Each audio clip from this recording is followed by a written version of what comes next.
இன்னைக்கு சுவையான ஒரு ப்ரான் ரெசிபி பண்ண போகிறேன். ரொம்பவே சிம்பிளாக ஈஸியாகவே பண்ணலாம்.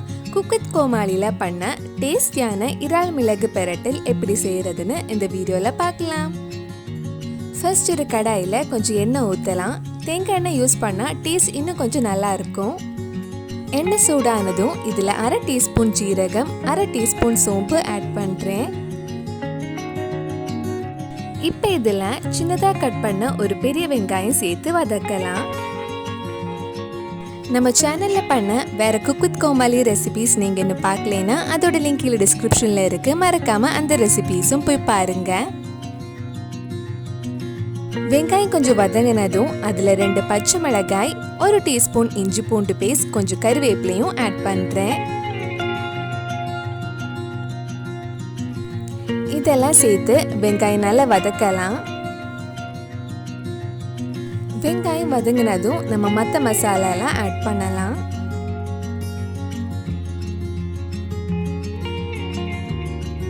வெங்காயம் வதங்கினதும் இதில் 1/4 டீஸ்பூன் மஞ்சள் பொடி, 1 டீஸ்பூன் மல்லிப்பொடி, 1/2 டீஸ்பூன் மிளகாய் பொடி, 1/2 டீஸ்பூன் நல்ல மிளகு பொடி ஆட் பண்ணுறேன். இதெல்லாம் சேர்த்து நல்லா மிக்ஸ் பண்ணிட்டு அந்த மல்லிப்பொடி மிளகாய் பொடி பச்சை வாசனை போகிற வரைக்கும் கொஞ்சம் நேரம் வதக்கலாம். பச்சை வாசனையெல்லாம் போனதுக்கப்புறம் இதில் ப்ரான்ஸ் போட்டு வேக வைக்கலாம்.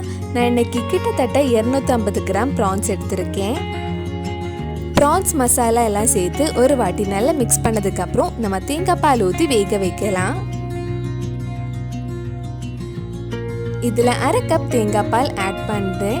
தேங்காய் பால் ஊற்றி நல்லா மிக்ஸ் பண்ணிட்டு ஹை ஃப்ளேமில் ஒரு 5 நிமிஷம் வேகட்டும். ப்ரான்ஸ் எப்போதுமே 5 இல்லை 6 நிமிஷத்துக்கு மேலே வேக வைக்கக்கூடாது. ரொம்ப நேரம் வேக வச்சா அது ரப்பர் மாதிரி ஆயிடும்.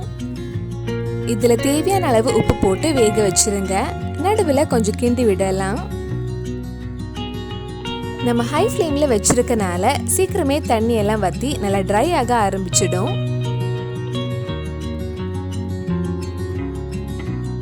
நம்ம சுவையான இறால் மிளகு பிரட்டல் ஆல்மோஸ்ட் ரெடி ஆயிடுச்சு. வாசனையே சூப்பராக இருக்கு. கடைசியாக ஆஃப் பண்ணுறதுக்கு முன்னாடி 1/2 டீஸ்பூன் நல்ல மிளகு பொடியும் கொஞ்சம் மல்லி இலையும் சேர்த்து மிக்ஸ் பண்ணால் நம்ம சுவையான இறால் மிளகு பிரட்டல் ரெடி. சுவையான இறால் மிளகு பிரட்டல் ரெடி ஆயிடுச்சு. கண்டிப்பாக நீங்களும் இந்த ரெசிபி உங்கள் வீட்டில் செஞ்சு பாருங்கள். பிடிச்சிருந்தா இந்த வீடியோவை லைக் பண்ணுங்கள், உங்கள் ஃப்ரெண்ட்ஸ் அண்ட் ஃபேமிலிக்கு ஷேர் பண்ணுங்கள். வேறு என்னெல்லாம் குக் வித் கோமாளி ரெசிபி நம்ம சேனலில் ட்ரை பண்ணலான்னு கீழே கமெண்ட் பாக்ஸில் சொல்லுங்கள். நீங்கள் இன்னும் என்னோட சேனலை சப்ஸ்கிரைப் பண்ணலைன்னா மறக்காமல் சேனலையும் சப்ஸ்கிரைப் பண்ணுங்கள். கூடவே அந்த பெல் ஐக்கனையும் ப்ரெஸ் பண்ணால் நான் புது வீடியோ போட்ட உடனே உங்கள் ஃபோனுக்கு நோட்டிஃபிகேஷன் வந்துடும்.